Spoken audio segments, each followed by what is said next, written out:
제5부 지혜로 무장하라. 제1장 집중할 것과 포기할 것을 분별하는 것이 지혜다. 미성숙의 확실한 증거 가운데 하나는 편협한 시각이다. 전체를 보는 눈이 없는 사람은 기다릴 줄 모른다. 맹목적으로 타협을 거부한다. 일의 경중을 따지지 않고 모든 것을 똑같이 중요하게 여긴다. 만사를 흑백 논리로만 바라본다. 오직 즉각적인 결과만을 따진다. 우리 아이들의 어린 시절이 생각난다. 녀석들에게 놀이동산에 가는 것과 나를 도와 차고를 청소하는 것 중에 하나를 선택하라고 하면 아이들은 여지없이 놀이동산을 선택했다. 여기까지는 이상할 것이 없다. 하지만 내가 차고 청소를 도와주면 대학 입학금을 대주고 졸업 후에는 멋진 집까지 주겠다고 말했어도 녀석들은 여전히 놀이동산을 선택했을 것이다. 당시 우리 아이들에게는 전체 그림을 보거나 자기 선택의 장기적인 결과를 헤아릴 능력이 없었다. 그렇지만 어린아이들은 다 그렇기 때문에 크게 걱정할 필요는 없다. 그런데 우리 아이들이 30대를 넘어 50대가 되어서도 여전히 그런 식으로 생각한다면 내 마음이 정말로 아플 것이다. 마찬가지로 새신자에게 영적 시각이 부족한 것은 전혀 걱정할 일이 아니다. 처음부터 성숙한 사람이 어디 있겠는가. 하지만 예수님을 오랫동안 믿고도 여전히 지혜와 전체를 보는 시각이 부족하다면 뭔가 단단히 잘못된 것이다. 우리가 절대 이룰 수 없는 하늘의 보화 대신 우리가 지킬 수 없는 이 땅의 보화를 선택하는 사람들. 십자가의 희생이 아닌 눈앞에 닥친 문제로 하나님의 선하심을 판단하는 사람들. 예수님의 마음을 품지 않고 죄인들에게 분노와 미움으로 반응하는 사람들. 이것은 다 영적으로 미성숙한 모습이다. 그리고 하나님은 이런 모습을 보실 때마다 마음 아파하신다. 다니엘이 여느 사람들과 달랐던 점 중 하나는 지혜와 거기서 비롯한 전체를 보는 시각이었다. 그는 하늘의 보화 대신 이 땅의 보화를 선택하는 어리석음을 범하지 않았다. 바벨론의 일시적인 승리로 하나님의 능력과 선하심을 함부로 판단하지도 않았다. 죄인들을 대하는 다니엘의 반응에서는 요나의 분노와 미움이 아닌 구원하시는 하나님의 마음이 묻어나왔다. 심지어 바벨론으로 끌려간 어린 시절에도 그의 시각은 더없이 분명했다. 다니엘은 전체적인 그림을 보고 그 그림에 따라 현재의 시련을 다루었다. 신세 한탄을 거부한 그의 태도는 메투엘리가 도둑질을 당한 다음 날 밤에 쓴 일기를 떠올리게 한다. 먼저, 전에는 도둑질을 당한 적이 없어서 감사한다. 둘째, 비록 지갑을 빼앗겼지만 목숨은 빼앗기지 않아서 감사한다. 셋째, 가진 것을 전부 빼앗겼지만 그것이 그리 많은 돈은 아니라서 감사한다. 넷째, 내가 도둑질을 한 게 아니라 도둑질을 당한 사람이라서 감사한다. 다니엘의 지혜는 하나님을 경외하는 마음에 뿌리를 두고 있었다. 다니엘은 하나님이 함부로 대할 뿐이 아님을 잘 알았다. 불어오는 바람을 향해 침을 뱉는 것은 바보나 하는 일이다. 그리고 오직 바보만이 하나님의 명령을 가벼이 여긴다. 그래서 다니엘과 세 친구는 목숨이 걸린 상황에서도 꿋꿋이 순종의 길을 걸을 수 있었다. 그들은 풀무불이나 사자굴, 아니 정복자가 가할 수 있는 그 어떤 핍박보다도 하나님을 더 두려워했다.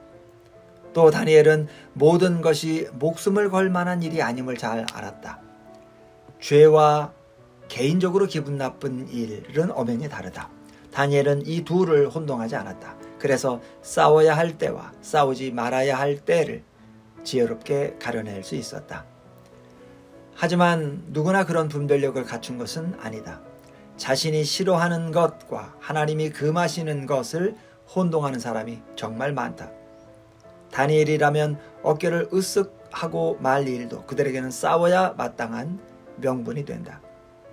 앞서 말했듯이 느부갓네살이 자기의 이름을 억지로 벨드사살로 바꿨지만 다니엘은 과민하게 반응하지 않았다.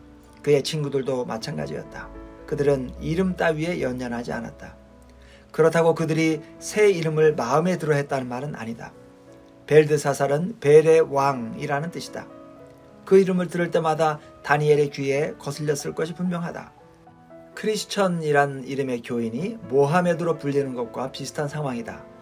성경에 반드시 경건한 이름을 가져야 한다는 명령은 없다. 다니엘은 이 점을 알았기 때문에 이름 문제를 그냥 넘어갔다. 이것은 목숨을 걸 만한 일까지는 아니었다. 하지만 다니엘이 이 시대에 태어났다면 불경건한 이름을 받아들인 일로 크게 비난받지 않을까 싶다. 비겁하다며 사방에서 손가락질이 날아올 것이다. 하지만 그것은 비겁한 것이 아니라 지혜롭게 결정한 것이었다. 다니엘은 목숨을 걸 만한 일과 그렇지 않은 일을 구분할 줄 알았다. 3년간 억지로 점성술과 요술 등의 학문을 공부해야 할 때도 다니엘은 똑같이 초연한 모습을 보였다.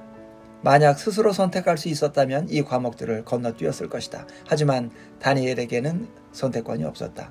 점성술과 요술, 마술, 주문 등은 왕궁에서 정한 필수 과목이었기 때문에 무조건 배워야 했다. 하나님은 점성술과 요술, 마술, 주문을 행하지 못하도록 금하셨지만 성경은 무엇을 배울지에 대해서는 아무런 말을 하지 않는다.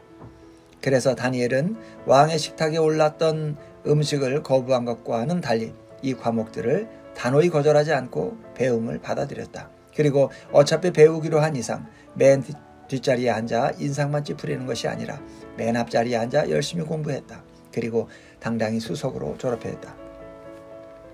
이렇게 얻은 지식은 나중에 왕의 신임을 얻고 이런 학문에 대한 왕의 믿음을 깨뜨리는 데 큰 도움이 되었다. 나아가 왕에게 지극히 높으신 하나님을 소개할 기회까지 얻을 수 있었다. 다니엘의 반응은 요즘 많은 교인이 보이는 저항과 배척의 태도와 참으로 다르다. 회사에서 뉴에이지 철학이나 소위 다양성을 반영한 훈련 프로그램을 강요하면 해고되는 한이 있더라도 참여하지 말라고 말하는 교회가 많다. 하지만 과연 그 수업을 듣는 것이 곧 그것을 지지하는 것일까? 그렇지는 않다. 공립학교와 대학에서 가르치는 불경건한 내용들에 대해서도 마찬가지다. 우리 마음에 들지 않는다고 무조건 거부하면 나중에 우리가 그 문제에 대해 목소리를 높여도 아무도 귀를 기울이지 않을 것이다. 반대로 다니엘처럼 열심히 노력해서 좋은 성적을 거두면 사람들이 귀를 기울인다. 진정한 발언권을 얻을 수 있다. 불경건한 사람들은 욕심에 이끌리고 마음대로 살고 싶어 한다. 다니엘에게는 이런 사실을 간파할 만한 지혜가 있었다. 그래서 자신의 의로운 삶을 남들에게 강요하지 않았다. 심지어 높은 자리에 오른 뒤에도 하나님을 모르는 사람들에게 억지로 신앙을 주입하려 하지 않았다. 하지만 이것은 우리가 좀처럼 배우지 못하는 교훈이다. 나도 예외는 아니다. 사실 나는 이미 첫 번째 시험에서 낙방한 전적이 있다. 대학생과 대학원생 시절 나는 한 상점에서 야간 아르바이트를 하면서 충격적인 일을 경험했다. 밤마다 어디서도 듣지 못했던 온갖 욕설과 음란한 대화를 들으면서 주먹을 불끈 쥐었던 기억이 생생하다. 당시 초보 신자였던 나는 결국 나서지 말아야 할 때를 가리지 못하는 우울을 범하고 말았다. 나는 동료들에게 또다시 예수님의 이름으로 욕을 하면 참지 않겠다고 엄포를 놓았다. 여성을 성적 대상으로 비하하는 것도 싫고 지저분한 농담과 욕도 견디기 힘들다고 분명히 말했다. 그리고는 하나님이 진리를 위해 일어선 나를 기뻐하실 거라고 확신했다. 선한 영향력을 발휘한 나 자신이 정말로 자랑스러웠다. 하지만 나중에 알고 보니 나는 선한 영향력을 발휘한 것이 아니었다. 그저 왕따가 되었을 뿐이다. 몇몇 동료는 내 앞에서는 언행에 신경 쓰는 듯 했지만 뒤에서는 나를 조롱했다. 그때 나는 설교쟁이를 비롯해서 차마 지면에 옮길 수 없는 몇 가지 별명을 얻었다. 내가 진리를 위해 분연히 일어섰다고 착각한 그 일 때문에 그들은 예수님에게서 더 멀어졌다. 오히려 그들에게 그리스도인들에 대한 부정적인 편견만 더 갖게 해준 꼴이었다. 그들은 나를 예수 광신도 박스에 넣고 뚜껑을 봉인해버렸다. 우리는 그 뒤로 다시는 인생이나 신앙에 관해 진지하게 대화하지 않았다. 대화할 수 없었다. 내 문제점은 전체를 보는 시각이 부족한 것이었다. 나는 지저분한 언어와 타락한 삶이 그들의 가장 큰 문제라고 생각했다. 하지만 그들의 가장 큰 문제는 예수님을 모르는 것이었다.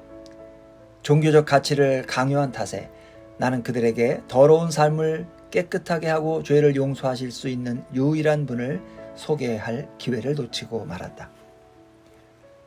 마지막으로 다니엘은 지혜 덕분에 관용이 넘치는 사람이 되었다. 그는 유례 없는 악과 부패를 참아냈다. 다니엘은 성경적인 의미의 관용을 누구보다도 완벽히 실천한 사람이었다. 올바른 의미에서의 관용은 우리가 모두 갈고 닦아야 할 품성이다. 관용이 남들의 잘못을 봐준다는 의미라면 우리는 무엇보다도 관용의 사람이라고 알려져야 한다. 하지만 안타깝게도 오늘날 관용의 의미는 그런 것이 아니다. 이제 관용은 남들의 잘못을 봐준다는 의미가 아니다. 오히려 잘못한 사람이 아무도 없다는 뜻으로 변질되었다. 감히 누군가의 행동이 도덕적으로 잘못되었다고 말하는 사람은 아량 없는 고집불통으로 취급받는다. 그리고 그 뒤로는 아무도 그를 참아주지 않으니 그야말로 아이러니하다. 우리가 요즘 세상에는 교회에 대한 관용이 없다고 한탄하지만 사실 이것은 우리를 탓할 수밖에 없다. 모든 것이 자업자득이다. 기독교가 사회를 주도하던 시절 우리는 반대 목소리를 잠재우는 데 힘을 남용했다.